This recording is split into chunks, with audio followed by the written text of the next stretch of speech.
بسم الله الرحمن الرحيم. السلام عليكم ورحمة الله وبركاته. ازيكم يا شباب؟ عاملين ايه؟ يا رب تكونوا بخير.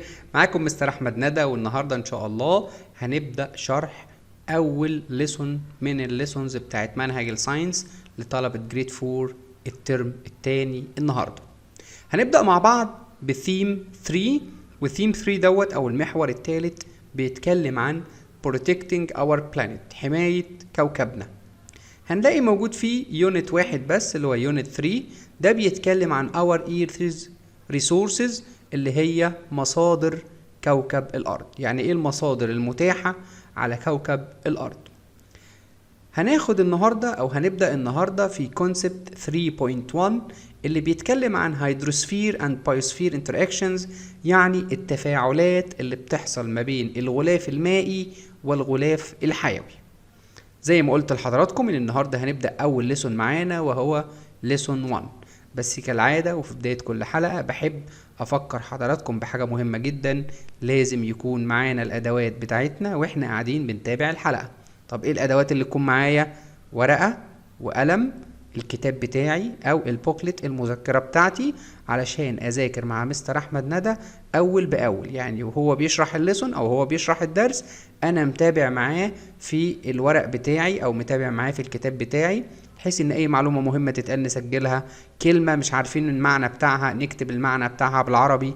تمام؟ فيبقى انت بتستفيد من الوقت اللي بتتفرج فيه على الحلقة. اتفقنا كده؟ دلوقتي فاصل صغير جدا وبعدين هرجع لحضراتكم تكونوا جبتوا الادوات ونبدأ حلقة النهاردة مع بعض.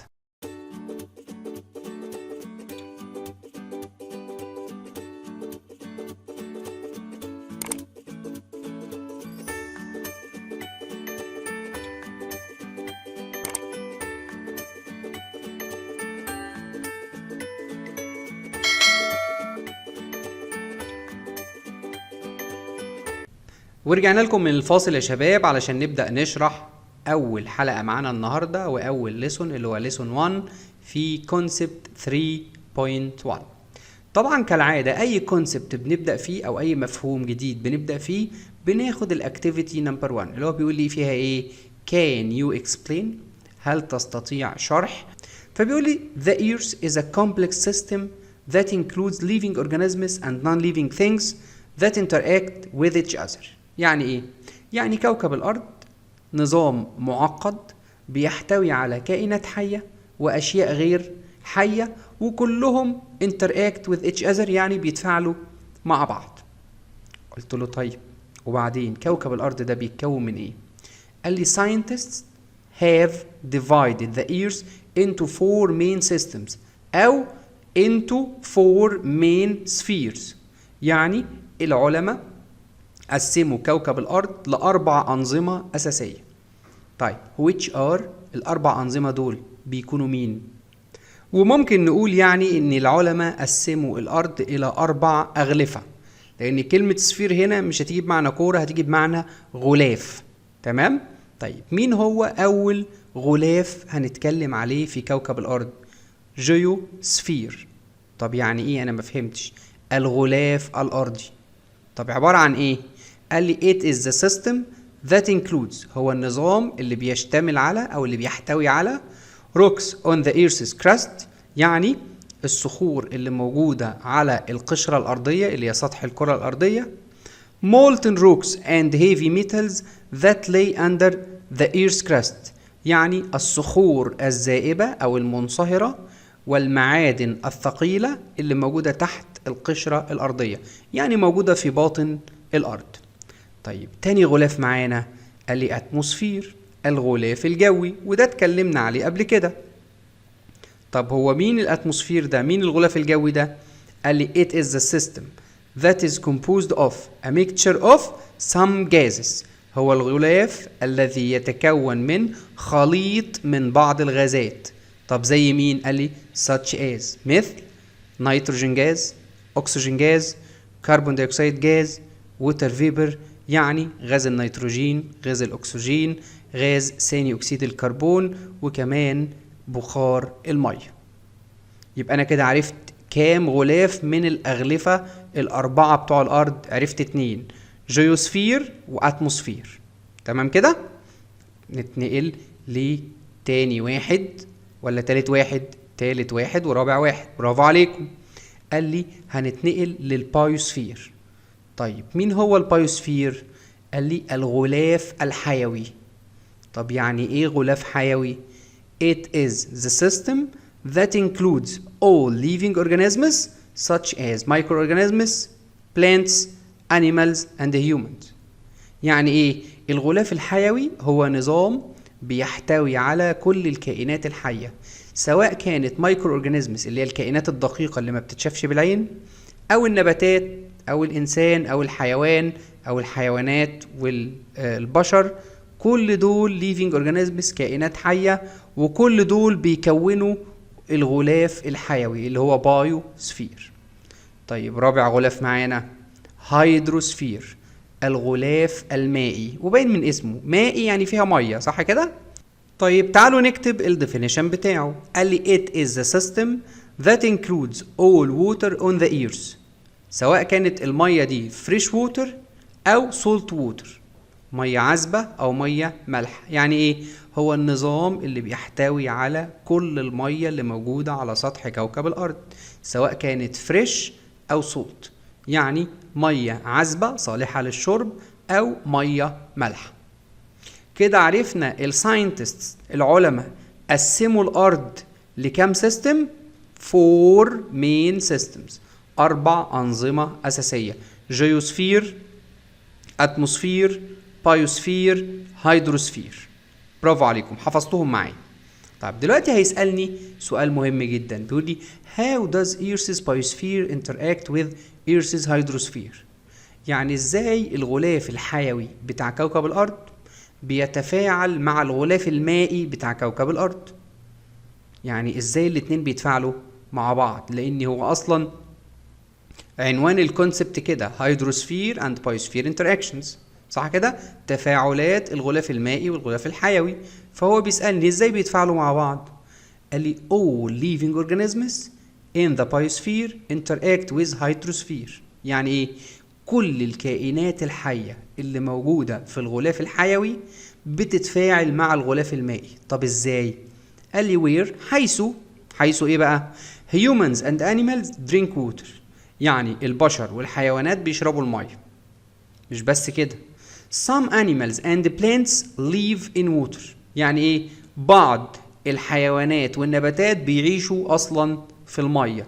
يبقى كده البايوسفير والهيدروسفير بيعملوا انتراكشن مع بعض ولا ما بيعملوش؟ بيعملوا انتراكشن مع بعض. تمام كده؟ ودلوقتي تعالوا نشوف احنا هندرس ايه في الكونسبت ده. بيقول لي in this concept، في الكونسبت ده او في المفهوم ده we will study، هندرس the importance of water for life on earth. يعني ايه؟ اهمية المية للحياة على كوكب الارض. hydrosphere and biosphere interactions، التفاعلات اللي بتحصل ما بين الغلاف المائي والغلاف الحيوي. characteristics of the hydrosphere and biosphere، يعني خصائص الغلاف المائي وخصائص الغلاف الحيوي. types of aquatic ecosystems، يعني انواع الانظمه البيئيه المائيه. aquatic يعني مائي، وايكو سيستم يعني نظام بيئي. يعني هندرس انواع الانظمه البيئيه المائيه فقط. تمام كده؟ طيب تعالوا نبدا مع بعض بالاكتيفيتي بقى نمبر 2. بيقول لي ووترز امباكت اون ليفينج اورجانيزمز، يعني ايه؟ تاثير الميه او اثر المياه على الكائنات الحيه. هل بتاثر عليهم ولا ما بتاثرش؟ اكيد. ربنا قال لنا في القران ايه؟ بسم الله الرحمن الرحيم: وجعلنا من الماء كل شيء حي. صدق الله العظيم. يعني اي شيء حي او اي كائن حي لازم يكون موجود معاه ميه علشان يفضل حي ويعيش. مفيش كائن حي يقدر يعيش من غير ميه. طيب تعالوا نسال سؤالين كده ونشوف انتوا شاطرين ولا لا. بيقول لي put right or wrong، ضع علامه صح او غلط. water causes some weather phenomena such as raining and snowing. يعني ايه الكلام ده؟ الميه بتسبب بعض الظواهر الجويه. زي ايه؟ زي الامطار وتكوين الجليد، او زي الامطار وسقوط الجليد. يعني رايت ولا رونج؟ طبعا رايت. ليه؟ لان الميه بتاعه المطره اصلها ميه، والتلج اللي بيسقط برضو ميه بس متجمده، يعني ميه موجوده في السوليد ستيت في الحاله الصلبه. يبقى الميه بتسبب ظواهر جويه زي سقوط الامطار وسقوط الجليد. رايت. طيب all living organisms except plants need water to survive. كل الكائنات الحيه ما عدا النباتات بتحتاج ميه علشان تظل على قيد الحياه. رايت ولا رونج؟ طبعا الكلام ده رونج، لان النباتات من الليفينج اورجانيزمز، صح؟ وكل الليفينج اورجانيزمز نيد ووتر، بتحتاج ميه، صح؟ انما هنا بيقول ايه؟ كل الكائنات الحيه ما عدا النباتات بتحتاج ميه. لا، كلهم بيحتاجوا ميه بما فيهم النباتات. تمام كده؟ طيب تعالوا نكمل مع بعض. لسه مكملين في الاكتيفيتي نمبر 2. بيقول لي water is important for all living organisms and also can affect non-living things. يعني ايه؟ يعني المية مهمة لكل الكائنات الحية وبتقدر تأثر على الأشياء الغير حية. يعني ممكن تأثر في الصخور والرمل. طبعا. قال لي طب أنا هنا هسألك سؤالين. How do living organisms use water and how does water affect non-living things؟ يعني ايه؟ ازاي الكائنات الحية بتستخدم المية، وازاي المية بتأثر على الأشياء الغير حية. قلت له نمسك سؤال سؤال نجاوبه. Living organisms need water to drink, grow and survive. الكائنات الحية بتحتاج المية علشان تشرب، علشان تنمو، علشان تظل على قيد الحياة. يبقى ده إجابة السؤال الأول اللي هو ازاي الكائنات الحية بتستخدم المية. طيب السؤال التاني، ازاي المية بتأثر على الأشياء الغير حية؟ قال لي water can cause weathering and erosion of rocks on the earth's surface. يعني ايه؟ المية بتسبب تكسير الصخور، weathering يعني تكسير الصخور، and erosion والتعرية بتاعة الصخور، يعني نقل الصخور اللي اتكسرت من مكان لمكان على سطح كوكب الأرض. وخدوا بالكم weathering and erosion دوت يونت جديد او يعني جزء جديد اتضاف على منهج رابعة السنة دي. فطبعا اللي طلعوا من سنة رابعة السنة اللي فاتت لسنة 5 السنة دي ما خدوش الجزء ده، فممكن نبقى نرجع لآخر يونت في سنة رابعة الترم التاني هنلاقي اليونت ده متضاف عليهم ونقدر ندرسه بسهولة. هم حوالي 10 lessons او 10 دروس. تمام كده؟ طيب انا دلوقتي خلصت الجزئية ديت، تعالوا نخش في الجزء اللي بعدها. قال لي في شوية نوتس كده او ملاحظات هقولك عليهم لان انت ما درستهمش قبل كده. قال لي الاول لازم اعرفك يعني ايه weathering.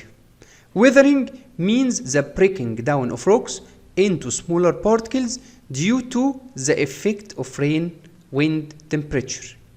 Weathering معناها تكسير الصخور إلى أجزاء صغيرة بسبب تأثير الأمطار والرياح ودرجة الحرارة. يعني الأمطار والرياح ودرجة الحرارة بيساعدوا في تكسير الصخور من أجزاء كبيرة إلى أجزاء صغيرة. قال لي after rocks are broken down، وبعد ما الصخور تتكسر erosion process happens، بتحدث عملية التعرية.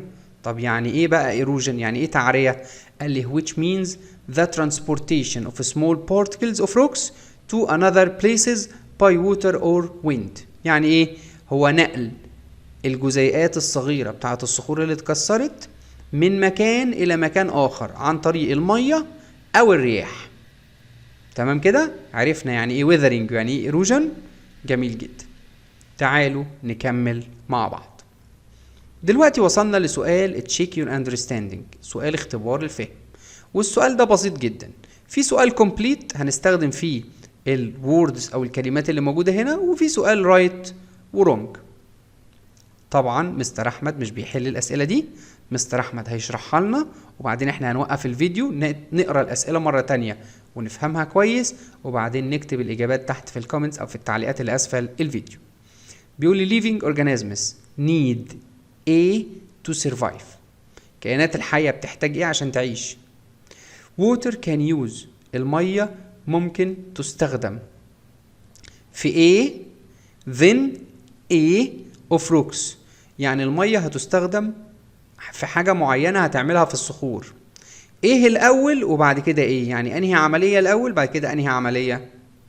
دول كده السؤالين بتوع الكومبليت.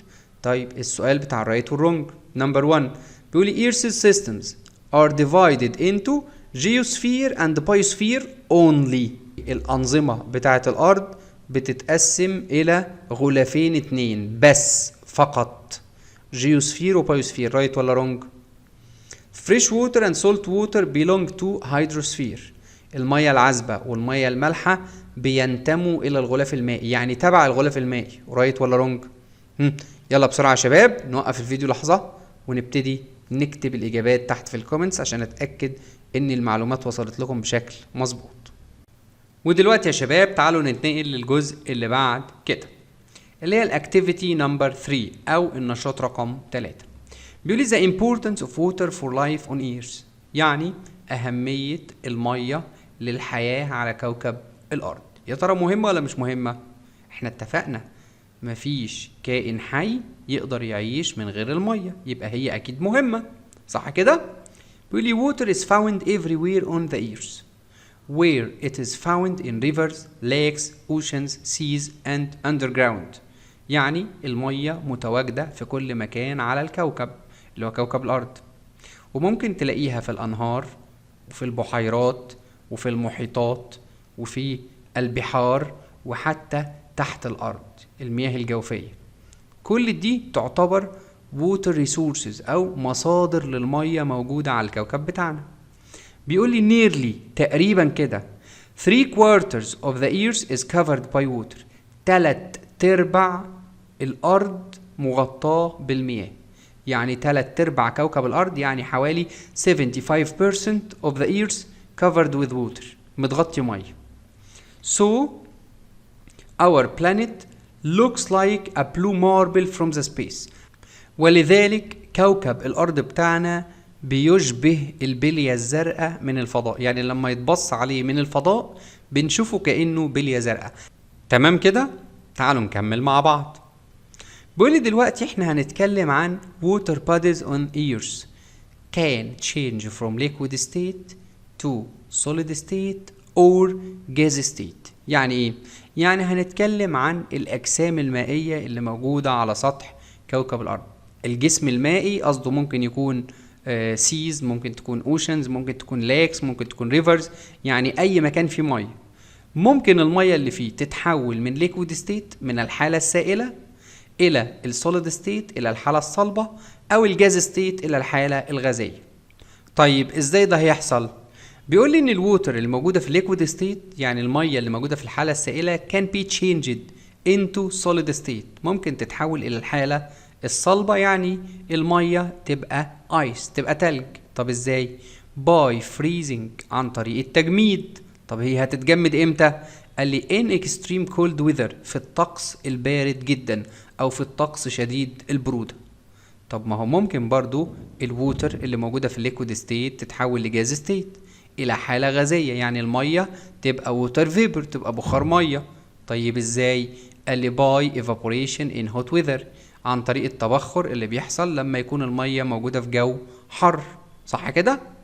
قال لي بس في نوت كده او في ملحوظة صغيرة خد بالك منها. The total amount of water on the earth doesn't change.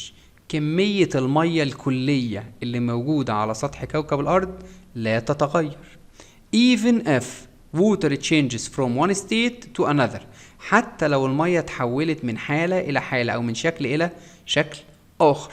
So we can't make new water، ولذلك احنا ما نقدرش نصنع مية جديدة. But we can recycle it، ولكن ممكن نعيد تدويرها، يعني نعيد استخدامها بطريقة أو بأخرى. تمام كده؟ طيب يا مستر احنا لسه ما قلناش ال importance of water for life on earth، لسه ما قلناش أهمية المية للحياة على كوكب الأرض. ما هو ده السؤال اللي جاي، بيقول لي importance of water for life، أهمية المية بالنسبة للحياة على كوكب الأرض. بيقول لي إن water is important for life of all living organisms on the earth. يعني إيه؟ المية مهمة جدا لحياة الكائنات الحية اللي عايشة على كوكب الأرض. طيب مهمة في إيه؟ قال لي humans and animals drink water to survive. البشر والحيوانات بيشربوا المية عشان يعيشوا. plants need water to grow، والنباتات محتاجة المية عشان تنمو وتكبر. some plants live in water، وبعض النباتات بتعيش أصلا في المية أو بتعيش جوه المية، يبقى المية مهمة لكل living organisms، صح كده؟ تعالوا نكمل مع بعض. طب دلوقتي احنا محتاجين نعرف uses of water، استخدامات المياه، بتستخدم المية في ايه؟ بيقول لي humans use water in many purposes such as، يعني البشر بيستخدموا المية في العديد من الأغراض، يعني في استخدامات كتيرة جدا، مثل preparing food، إعداد الطعام، bathing، إنك تاخد شاور أو تاخد دش، cleaning، في التنظيف، recreation، في التسلية واللعب، traveling، في السفر، manufacturing، في التصنيع. يبقى الإنسان بيستخدم المية في استخدامات كتيرة جدا. تعال نتنقل للجزء اللي بعد كده، وهو سؤال check your understanding، سؤال اختبار فهم. السؤال عبارة عن put right or wrong، هتحط بس علامة صح أو غلط. طبعا مستر أحمد ندى مش بيحل الأسئلة دي، ولكن بيشرحها لنا ويفهمها لنا، واحنا بنكتب الإجابات في الكومنتس أو في التعليقات اللي أسفل الفيديو، علشان مستر أحمد يتأكد إن هو وصل لكم المعلومة بشكل صحيح. تمام كده؟ نبدأ في أول سؤال. بيقول لي the total amount of water on the earth doesn't change، كمية المية الكلية اللي موجودة على سطح كوكب الأرض ما بتتغيرش. رايت ولا رونج؟ انتوا اللي هتقولوا. half of the earth's surface is covered by water، نص كوكب الأرض متغطي مية أو متغطي بالمياه. رايت ولا رونج؟ انتوا اللي هتحددوا، أنا قلت المعلومة. when water freezes، لما المية تتجمد it changes to water vapor، هتتحول إلى بخار مية. رايت ولا رونج؟ يلا يا شباب نوقف الفيديو بسرعة، نقرأ الأسئلة كويس وبعدين نكتب الإجابات في التعليقات اللي تحت الفيديو. تعالوا نكمل مع بعض. بيقول لي طيب دلوقتي هنبدأ في اكتيفيتي جديدة اللي هي الاكتيفيتي نمبر 4. طب تتكلم عن ايه؟ قال لي what do you already know about hydrosphere and biosphere interactions، ايه اللي انت تعرفه فعلا عن التفاعل اللي بيحصل ما بين الغلاف المائي والغلاف الحيوي. وهنا هنتناقش مع بعض في الwater bodies on the earth have different forms and locations. يعني ايه؟ يعني هنتكلم عن انواع الأجسام المائية أو أنواع المية اللي موجودة على سطح الكوكب بالأشكال المختلفة بتاعتها بالأماكن المختلفة بتاعتها. ليه؟ لأن بيقول لي إن الأماكن اللي فيها مية مختلفة في الأشكال بتاعتها ومختلفة في الأماكن بتاعتها أو المواقع بتاعتها. قلت له زي إيه مثلا؟ قال لي such as، مثل oceans and seas، المحيطات والبحار. مالهم دول؟ قال لي they are very large water bodies، دي أجسام مائية كبيرة جدا، يعني أماكن فيها مية بس كبيرة جدا. طيب إيه نوع المية اللي فيها؟ قال لي oceans and seas always contain salt water، دايما بتحتوي على مية مالحة، فيها مية مالحة بس. قلت له طيب إيه تاني نوع من أنواع الووتر بوديز أو الأجسام المائية اللي موجودة على كوكب الأرض؟ قال لي lakes، البحيرات. طب يعني إيه بحيرة؟ قال لي a lake is a water body that is surrounded by land، البحيرة هي عبارة عن جسم مائي أو مكان فيه مية بس محاط بالأرض من كل الاتجاهات، حواليه أرض من كل حتة. طيب إيه نوع المية اللي موجود فيها؟ قال لي lakes are often contain fresh water، يعني غالبا أو عادة البحيرات بتحتوي على مية عذبة يعني صالحة للشرب. but sometimes، ولكن أحيانا they contain salt water، بتحتوي على مية مالحة. تمام كده؟ طيب ايه تاني ممكن نلاقيه في الووتر بوديز اللي موجودة على سطح الأرض؟ قال لي ريفرز، الأنهار. قلت له طيب هو مين الريفر ده؟ قال لي a river is water body that always follows from an area of high altitude to an area with lower altitude in a definite channel. يعني ايه؟ يعني النهر ده عبارة عن جسم مائي دايما بيسري من منطقة عالية او منطقة مرتفعة الى منطقة منخفضة في قناة معينة او في مسار مائي معين. بيقول لي كمان ان rivers always contain fresh water، دايما الأنهار بتحتوي على مية عذبة، يعني مية صالحة للشرب. في شكل تاني من أشكال الووتر باديز اسمه استواري، اللي هو مصب النهر. اللي هو إيه؟ مصب النهر ده عبارة عن إيه؟ قال لي it is a water body at which the fresh water of a river meets the salt water of a sea or ocean. يعني ايه الكلام ده؟ يعني المصب بتاع النهر هو عبارة عن جسم مائي بيبقى عنده المية العذبة بتاعة النهر بتقابل المية المالحة بتاعة البحر أو المحيط. يعني مكان بتتقابل فيه مية النهر مع مية البحر. تمام كده؟ كمان بيقول لي إن estuaries always contain mixture of salt water and fresh water. إن دايما مصبات الأنهار بتحتوي على خليط من المية المالحة والمية العذبة مع بعض. تمام كده؟ طيب لسه في ووتر بادز تانية أو لسه في أجسام مائية أخرى زي إيه؟ قال لي run off اللي هو الجريان السطحي. تمام؟ إيه الجريان السطحي ديت؟ قال لي it is a water body that is formed of water from rain or melting of snow and moves into rivers or the ground.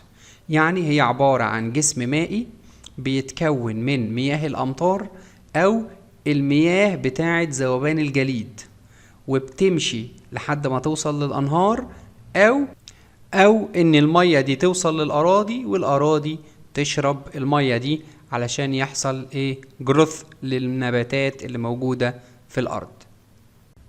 قال لي في نوع تاني من الووتر باديز اسمه جراوند ووتر اللي هي المياه الجوفية أو المياه اللي موجودة تحت باطن الأرض. قال لي it is the water that lays beneath أو under the earth's surface. هي المياه التي تقع أسفل سطح الأرض. كده يبقى احنا تقريبا اتعرفنا على معظم الووتر باديز أو معظم الأجسام المائية اللي موجودة على سطح كوكب الأرض أو الكوكب بتاعنا عموما. تمام كده؟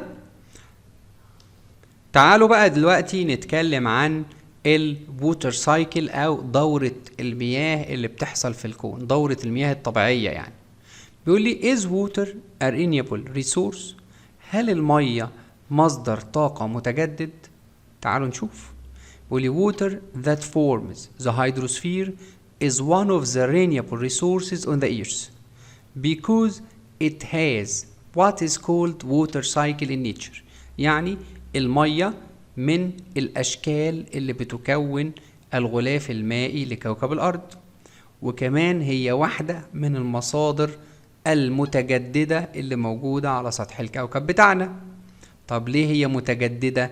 بيقولي لأنها بتحتوي على شيء كده أو بتملك شيء اسمه ووتر سايكل، دورة المياه، ودي بتحصل النيتشر أو في الطبيعة.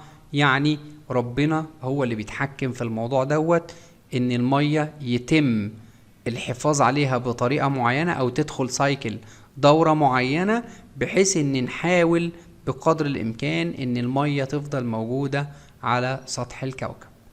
طيب إزاي بتحصل الووتر سايكل دي؟